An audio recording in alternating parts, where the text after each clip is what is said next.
Finance minister Nirmala Sitharaman 1 फरवरी 2022 को financial year 2022 से 2023 का बजट यानी कि यूनियन बजट 2022-2023 पेश करेंगी। फाइनेंशियल मामलों पर नजर रखने वालों के मुताबिक इस साल के बजट में सरकार का जोर एक बार फिर से इंफ्रास्ट्रक्चर सेक्टर, मैन्युफैक्चरिंग सेक्टर एवं कृषि क्षेत्र पर है।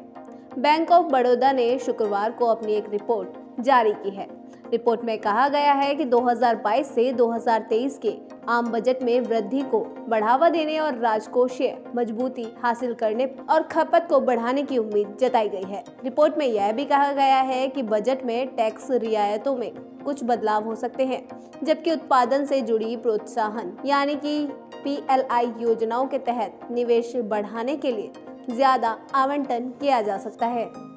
इस रिपोर्ट के मुताबिक बॉन्ड बाजार में उतार चढ़ाव से बचने के लिए ग्रॉस क्रेडिट को 12,000 से 13,000 अरब रुपए की सीमा में बनाए रखा जाएगा। इस तरह वित्त वर्ष 2022 से 2023 में राजकोषीय घाटा 6 से 6.25% के बीच रहने की उम्मीद है। आपको बता दें कि आर्थिक शोध रिपोर्ट में बताया गया है कि वित्त वर्ष 2022 से 2023 के आम बजट 2022 में वृद्धि को बढ़ावा देना है, राजकोषीय मजबूती हासिल करने और खपत को बढ़ाने पर जोर दिए जाने की उम्मीद भी जताई जा रही है। रिपोर्ट में यह भी कहा गया है कि बजट में टैक्स रियायतों में कुछ बदलाव हो सकता है, जबकि PLI योजनाओं के तहत निवेश बढ़ाने के लिए ज्यादा आवंटन किया जा सकता है। रिपोर्ट के मुताबिक बॉन्ड बाजार में उतार चढ़ाव से बचने के लिए सकल उधारी को 12,000 से 13,000 अरब रुपए की सीमा में बनाए रखा जाएगा।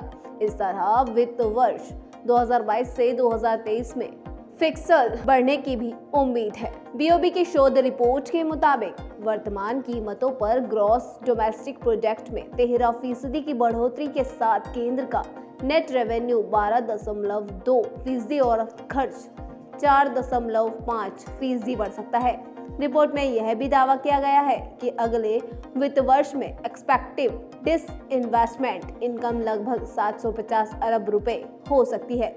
इसके अलावा आने वाले बजट में महामारी से प्रभावित अर्थव्यवस्था का समर्थन करने और खपत की मांग को बढ़ाने के लिए आयकर में आकर्षक पेशकश और ईंधन पर टैक्स में कटौती करने की जरूरत है। यह बात रेटिंग एजेंसी इंडिया रेटिंग्स की रिपोर्ट से निकलकर सामने आई है। इंडिया रेटिंग्स ने बजट से पहले जारी की गई रिपोर्ट में उम्मीद जताते हुए बताया है कि नया बजट पिछले बजट में तय फिस्कल प्लान का इंक्लूजन करेगा और उसे मजबूती देगा। इसमें नई चीजों को अपनाने के बजाय चालू वित्त वर्ष के रेवेन्यू और कैपिटल एक्सपेंडिचर रेवेन्यू के तौर तरीकों को अपनाया जाएगा, जिससे मौजूदा कोशिशों को मजबूती दी जा सके। रिपोर्ट के मुताबिक वैश्विक महामारी कोविड से प्रभावित हुए क्षेत्रों में रोजगार अवसरों को पैदा करके मांग बढ़ाने पर ध्यान दिया जाएगा।